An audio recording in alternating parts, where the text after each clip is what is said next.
guys, welcome once again to today's lesson. You are going to learn very important and by the way my name is Prajakta और आज हम सीखने वाले हैं जो हम सदियों से सीखते आए हैं। और आप कहोगे कि ऐसा क्या है कि वो हम सदियों से सीखते आए हैं। रुको जरा सब्र करो, बताती हूँ। तो कहावतें, जी हाँ कहावतें, और इसे हम इंग्लिश में कहते हैं प्रोवर्ब। आज हम बहुत इंपॉर्टेंट सीखने वाले हैं। तो अब आप कहोगे कि प्रोवर्ब्स में ऐसा इंपॉर्टेंट क्या है। तो प्रोवर्ब्स इसलिए इंपॉर्टेंट है क्योंकि प्रोवर्ब को हम वर्ड टू वर्ड ट्रांसलेट नहीं कर सकते। उसे हम वर्ड टू वर्ड ट्रांसलेट इसलिए नहीं कर सकते क्योंकि इंग्लिश में सेंटेंस अलग होता है और उसका हिंदी में मीनिंग अलग होता है। सो गाइज वही आज हम देखने वाले हैं। सो स्टार्ट करते हैं आज के इस video. First, silence is good, सबसे भला चुप। क्या? Silence is good. अब आपने तो माइंड में यह सोच लिया होगा कि साइलेंस इज गुड यानी कि क्या?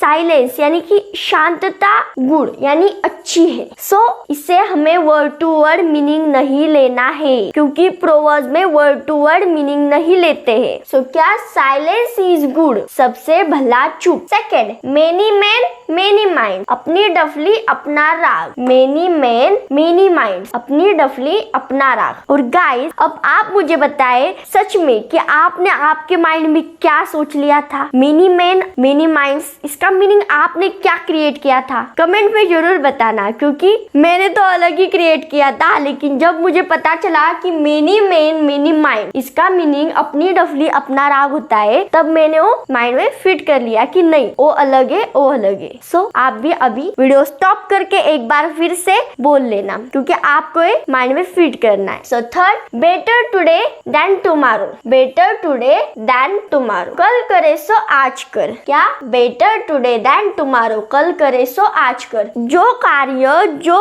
काम होता है वो हमें जो कल करना है वो हमें आज ही करना चाहिए क्योंकि कल किसने देखा है ना, तो आज ही हमें जो कार्य दिया गया है वो हमें करना चाहिए। सो कल करे सो आज कर, better today than tomorrow. Four, haste makes waste, haste makes waste, जल्दी का काम शैतान का। क्या? Haste makes waste. आप प्रोनाउंसिएशन भी ध्यान से सुन लेना क्योंकि आपको सिर्फ रटना नहीं है, रटना बिल्कुल भी नहीं है, आपको माइंड में सेव कर लेना है। हम जैसे फोन में बहुत सारे फाइलें सेव कर देते हैं वैसे हमें भी ये सेंटेंसेस माइंड में सेव कर लेनी है, इसे परफेक्ट याद करना है, तभी तो आपको इंग्लिश परफेक्ट आएगी ना। तो रटना बिल्कुल भी नहीं है, इसे आपको एक बार पढ़ना है, दो बार पढ़ना है, तीसरी बार भी आपको ये याद नहीं आ रहा है तो फिर से इसे लिखना, पढ़ना और सुनना, फिर आपको ज्यादा आसानी से बोलना आ जाएगा। ठीक है। सो हेस्ट मेक्स वेस्ट, जल्दी का काम शैतान का। इसलिए कोई भी कार्य हम कर रहे हो हमें जल्दी नहीं करनी है, जल्दी जल्दी में हम वो काम ही बिगाड़ देते हैं। सो इसलिए हमें जल्दी नहीं करनी है, हमें उसे आराम से बट ओके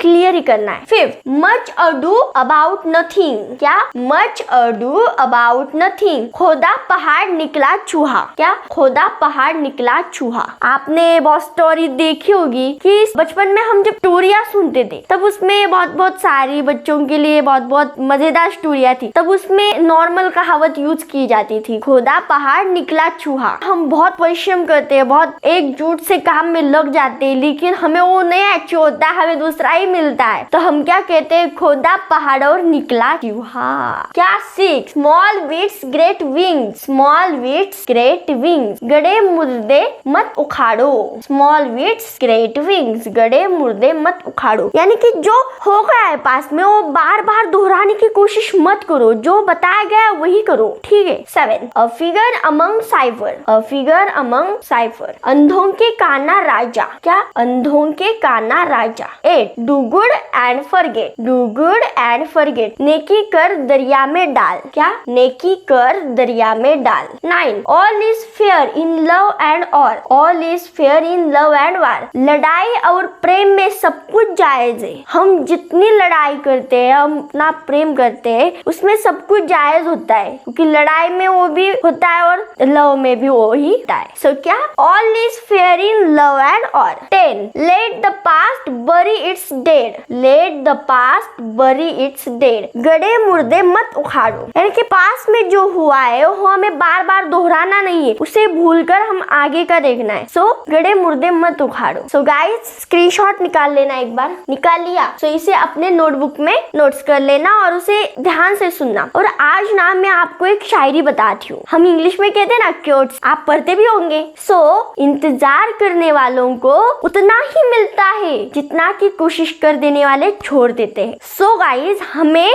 कोशिश करते रहना है। जब तक हम कोशिश नहीं करेंगे हमें सफलता नहीं मिलने वाली है। सो हमें कोशिश करते रहना है, क्योंकि जितनी हम प्रैक्टिस करते हैं उतनी हमारी इंप्रूवमेंट होती है। सो दोस्तों, हमेशा ये ध्यान में रखना है कि हमें प्रैक्टिस करनी जरूरी है। और मैं जो सेंटेंसेस बता रही हूँ उसके आपको प्रैक्टिस करनी है, उसे डेली लाइफ में यूज करना है, फिर ही आपकी इंग्लिश इंप्रूव होगी और आप परफेक्ट होंगे इंग्लिश में। सो गाइस, प्रैक्टिस करते रहना। आज का वीडियो हम यहाँ पर ही खत्म करते हैं। हम मिलते हैं अगली लेक्चर में नए सेंटेंसेस के साथ। तभी तक के लिए tata bye bye. Thank you so much.